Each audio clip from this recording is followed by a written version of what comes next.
Hey guys, so today I have two super cute illustrations to show you. One of them took 2 hours and then I redid it again in 12 hours to make a portfolio piece. So I wanted to draw a cute animal and I had seen some pretty insane pictures of ermines or stoats. I call them snow weasels. I don't think that's accurate because they're only white during winter, but anyway, look at this. He looks so majestic. And the babies are insane. Look at his little pot belly. Like, I thought this was photoshopped. So, wanted to do that, and the style of the character came pretty easily. However, the environment did not. So, I was just doing this for fun initially, so I wasn't really thinking about making this like a portfolio piece or anything. And because of that, I just kind of formed the environment around the snow weasel. And it's not the most interesting environment. I mean, I just kind of did some snow fading into the background. It doesn't even really have an interesting shape.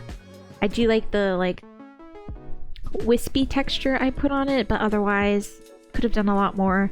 And I think the biggest issue with this piece is just that the textures are kind of all over the place. The snow is very soft, as is the snow that's falling, but then snowflakes are super sharp and the paw prints are really sharp.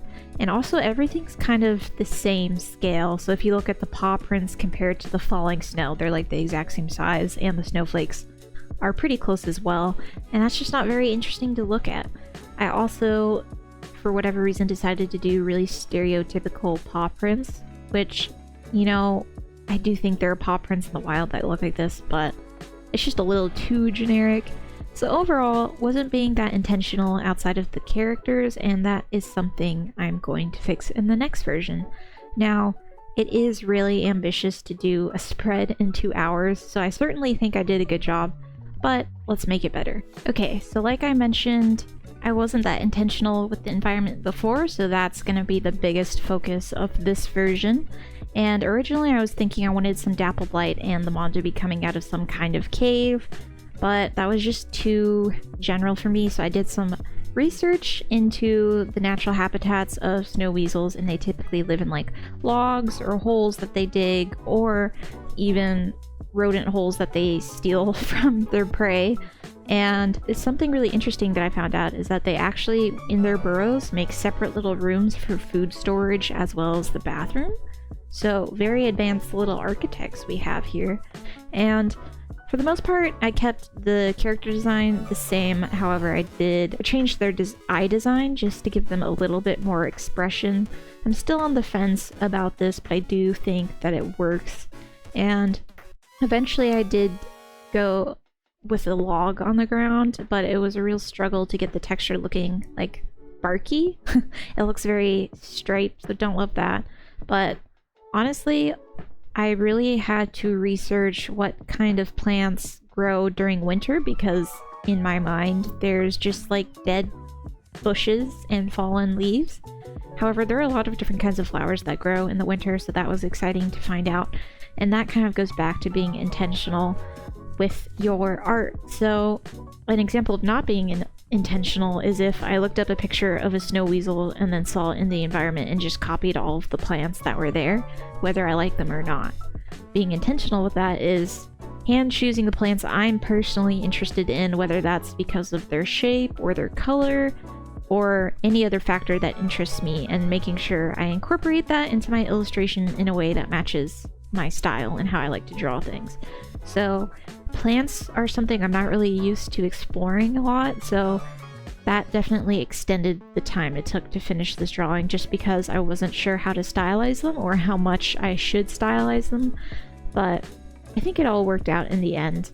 Something I did unintentionally was I drew each kind of species of plant I liked, but then I just kept it in a clump, which is not very realistic because obviously wind will blow the seeds of plants, or they'll get carried by a creature that ate them and digests them and leaves their seeds somewhere else, so to speak.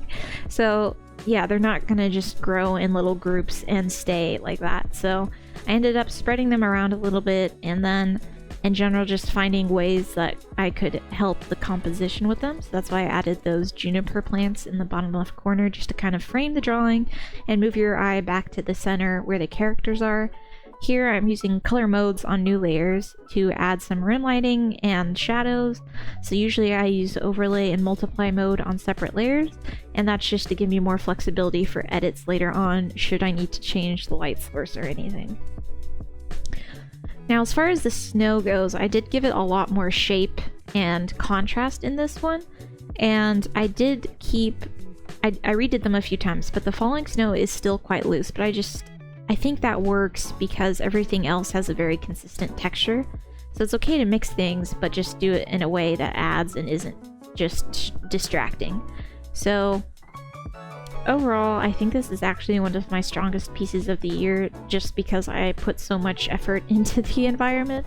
I think it's got a lot of nice depth, and I procrastinated on doing the background behind the log just because I didn't know what to put there, but eventually I opted for some tall tree trunks, and I think that really gives a nice effect of like, oh, you're on the forest floor zoomed into this little, what is it, glen? Like a little forest glen where these weasels have the best life ever. So I really like that effect. And I think overall what I took from this is just treat your environments like another character. So obviously I wanted this to be like a cozy, welcoming habitat for the weasels. It's a nice place for them to be.